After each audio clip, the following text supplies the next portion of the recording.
I'm back! It's been quite a while since I've been here sharing toys on the channel, and a little stockpile has accumulated in the corner, and I couldn't wait any longer, needed to get them opened up, personal stuff out of the way, so today I'm sharing the SNES Pixel Series from Sank Toys. This was limited to 399 pieces, highly coveted, and 399 is not a small run as far as Sank Toys runs go.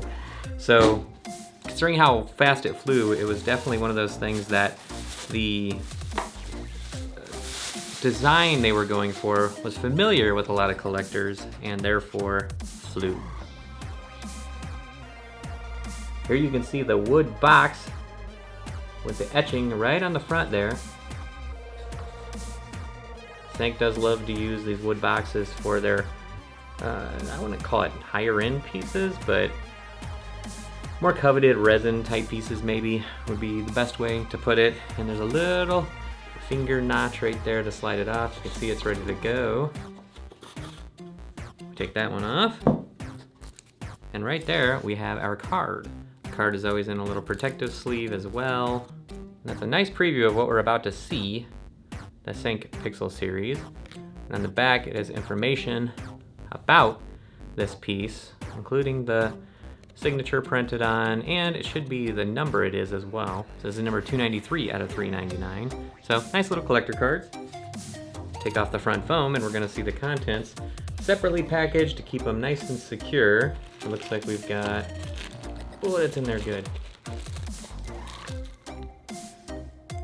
That's gonna be the awesome question mark block, the feather for his helmet. Looks like we got a one-up mushroom right there. There's a little cover right here. Nothing actually in there though. Cut out square for I don't know what.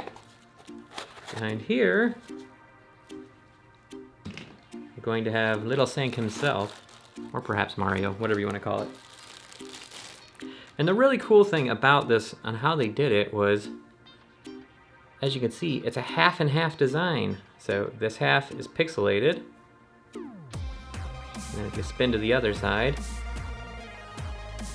not so much. And actually it's about 1/4 of it's pixelated. That's weird. I thought it was like fully half and half. Interesting. So yeah, it kind of breaks that barrier between generations of gaming consoles and how the original Mario was. And even the hat up top has that effect as well. So this is really cool and really cute on how they did this. So Sank normally doesn't have a ton of like rolling clothes and cartoonish feel going on with it. So seeing that they took this playful concept and of course gave the hat as well, with the S for Sank instead of the M for Mario, it is really, really nice. They've done this pixelation effect before, and I've actually shown one of the sculptures on the channel that did that with one of the more recent videos that I put out. Cool to see the shoe even has that effect taking place. So they're no stranger to this pixel effect, but taking it and playing with, you know, classic video games we all love, that's a new thing. So let's add the accessories to them. So first we want to get the feather on the top of the helmet. Took me a bit because it's kind of upside down to what I expected. You can see that pixelated feather all the way across. Interesting because it's not in the quadrant that has the pixelation effect, but cool. And you can see the little mushroom, which is a half and half pixelated, half not. And it doesn't really attach to the figure in any way, it's just a nice accessory to go with it. And lastly, we've got our cube for Sank to stand on, which has the awesome pixelated 3D effect taking place too. Nothing on the bottom, nothing on the top, nice and plain. It's interesting because normally they don't include these types of accessories. A lot of the Sank figures, you know, when they do the glam shots of it to sell the product, they'll include other stuff that looks like it goes with it, and people get confused and they're like, why aren't the accessories there? This time they actually included one, which is really cool. And I'm curious because they show Sank standing on it, so will there be magnets to hold the feet in place on top of the block so it doesn't fall over and get destroyed? Let's find out. Oh, there are!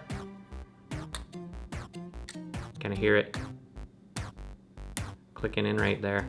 It looks like you can probably spin him around a little bit. Nah, he seems to stand really well right there. And there you have it. That is our Pixel Series little Sank with his cube, and it does have magnets. Sank is really good about using magnets there. Only the Sofubi pieces don't seem to use those. But yeah, that's it. So let's go ahead and give Little Sank Mario a spin. And as always, thanks for watching.